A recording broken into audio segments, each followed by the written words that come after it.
You know, first of all, we're really excited to be here in Frisco. It's a great event. Many times when you go the first time, you think it's phenomenal, and then you experience something the second time, and it's not quite as exciting. And that's really not been the case. I know our players are excited, and our coaching staff. It's been a phenomenal experience, the way this game has been staged. We've had a great year. You know, certainly was a challenge to get here. It's hard to repeat. The road here this year, I think, was a little bit more difficult than last year. Nonetheless, we're here, and we're excited. We have a great deal of respect for Sam Houston State. Their head football coach and I have become close friends, and we're really embracing the competition. And so I think you're going to see a heck of a game tomorrow at kickoff. And Dr. Israel had I guess coined the phrase, once a bison, always a bison, and bison pride. And Dr. Israel gave so much to NDSU. He came with Daryl Mudra, who was part of the foundation on the football program. He was the trainer at the time, and then transitioned and headed up, I think, you know, the exercise physiology department. He became a close friend of mine when I arrived. I'd never been a head coach before, and he had an opportunity to work with every head football coach that had been there after Daryl Mudra and with Coach Mudra, so shed a lot of insight. So, and then he also helped many of our players later on in the academic support area, encouraging guys, spending a lot of time with them as they matriculated through NDSU. You know, when he passed away, I had presented a game ball, talked to the players, I think, before our first South Dakota State game, and went up to the hospital that night, gave it to him. I think there's nobody out there that touched as many former players as what Izzy has, and as a result, we want to honor that. Players have a sticker on the back of his helmet, and coaches, we have one on our shirt. Any of the players have any thoughts on Izzy and your interaction with him? Marcus, would you start? Yeah. I mean, Dr. Izzy, every time you see him come in, he always had a smile on his face every time. He always say, once a bison, always a bison, and he'll have at least 2 or 3 stories for you that he can just go by, and he'll make you laugh. And every time he came, no matter what, if you were down or whatever, he'll make your day just that much better. I mean, he just had a bright smile on his face, and he wanted us to do the best, just like he said before he passed. So he's a great guy. Joe?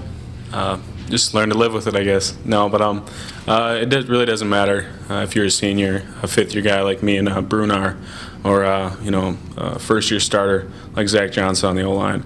It doesn't matter the grade or the year. You know, you're plugged in. All the coaches got your back to play everything. So, Grant?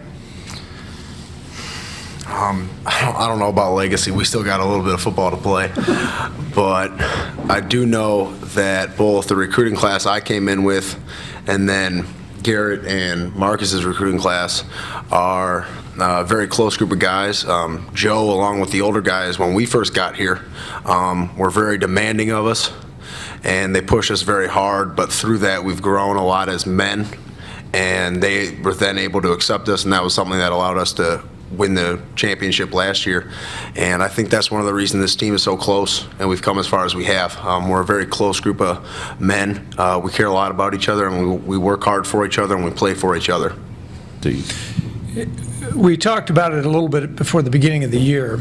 You know, as older players got together in my office, we set out some goals, and you know, the first goal we set about was to win the Missouri Valley Conference Championship. And once we were able to accomplish that, the other goal we set about was to win the national championship. I think it is very difficult, I know it is very difficult to go back-to-back. It's an unusual task. It's possible. We talked about the things that could lead to back-to-back national championships. For me personally, the experience that I had while at the University of Nebraska, being part of back-to-back championships, I tried to recall a lot of the things that Coach Osborne had talked to me about as a younger coach, and saw those things, and so we tried to instill a lot of those practices points of emphasis and all those things to having an opportunity to accomplish that. Now, we're here, as Grant said, there's a whole lot that we have to do before we establish a legacy, but I think any time a program goes back to back, you begin to elevate your program into a different realm. And, tomorrow is about a great opportunity to win a national championship, but another opportunity for us to potentially go back to back. And it started last year after the season.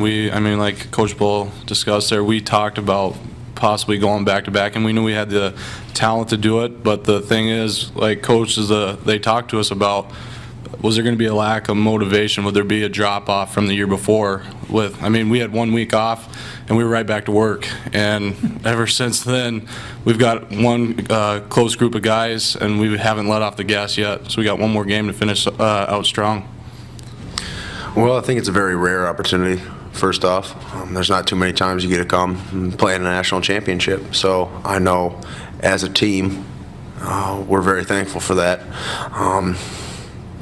I think it goes to show that hard work does in fact pay off, and doing it the right way matters. And I think as a team, coaches, players, everybody involved, we're very proud of how we've gotten here. Not just the fact that we did get here, but how we did it. I think we did it the right way, with a great group of men. I'm very proud to be one of them. I'd like to talk about it. First of all, we appreciate the dedication of that crew. And it was certainly an interesting class, and guys who stayed determined. We have, painted on the doors before we go out that those who stay will be champions. And Joe and the other seniors who made that decision, and it's a tough road to hoe sometimes, but they've chosen to stay, and they've won one championship. We're working on our second, so appreciate their dedication to the program. Joe? Me, Ricky, and Ty, I think, are the last ones left. Ricky Egan and Ty Beckius. It's been tough, but things have just come up along the road. Person's life change, teams change, things differ from person to person, whether it's academic, sports-related, off-the-field issues. Things happen for a reason, and, we're still here and we're still a team. So. I don't know. I think I can speak for everybody and say it was really cool to see everybody out there. Like Coach Bowles already talked about with Dr. Israel, just the whole once a Bison, always a Bison. It's not something that you come and you play 4 or 5 years and then you leave and you never go back. It's a family, and once you're a part of it, you're always a part of it. And I'm pretty sure everybody up here can say we're very honored and blessed and privileged to be a part of it. It started real early this fall, or not this fall, this summer, excuse me. It's been a long road, and to be back here with my teammates, I couldn't ask for anything more. For a senior season, a lot of guys want to go out and have their best years, do this, do that, maybe get an extra award at the end of the year. But for me, this whole season's been about getting back on the field. And throughout the playoffs, there wasn't a better time to come back, and I'm glad my teammates have had my back the whole way through, and I'm glad to be here. No, not exactly.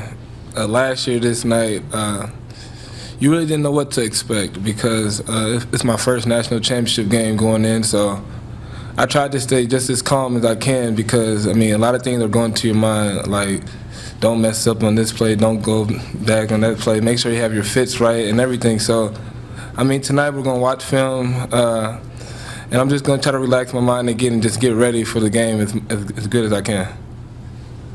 To defend against an improved passing game?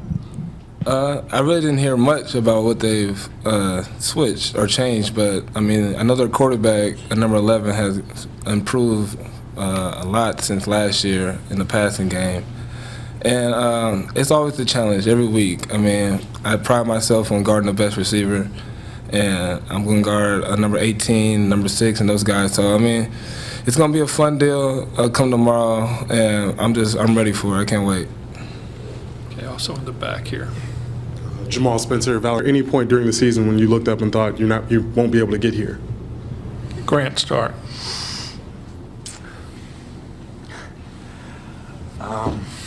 Well, I don't think that we were necessarily looking at, okay, can we still win the national title or not? I think we try to take it as a week-by-week mentality.